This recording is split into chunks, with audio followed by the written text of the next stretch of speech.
అవి అక్కడతో ఆగిపోవలసింది.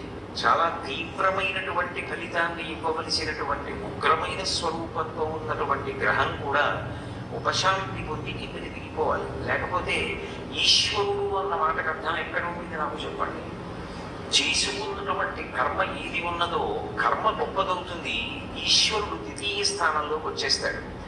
గత జన్మలలో నువ్వు ఏ పాప పుణ్యాలు చేశావో ఆ పాప పుణ్యాల యొక్క ఫలితాన్ని నువ్వు అనుభవించి తీరాలి తప్ప ఈ జన్మలో నువ్వు ఎంత భక్తిగా ఉన్నా గత జన్మలో చేసుకున్నటువంటి కర్మ నిన్ను విడిచిపెట్టదు అని నేను చెప్పాను అనుకోండి. అప్పుడు భక్తిగా ఉండడం వల్ల ఈశ్వరుడు మీకు ఇచ్చేటటువంటి ఫలితం ఏమిటి? ఇప్పుడు కర్మ గొప్పదవుతుంది.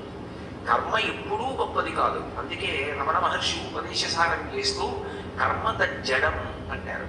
కర్మ కర్మగా ఫలితాన్ని ఏమీ ఇవ్వదు.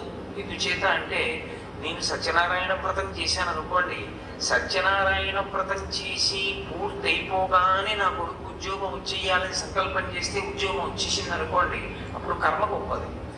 కర్మ చేత కాదు జరిగేది, నేను చేసిన కర్మయందు నేను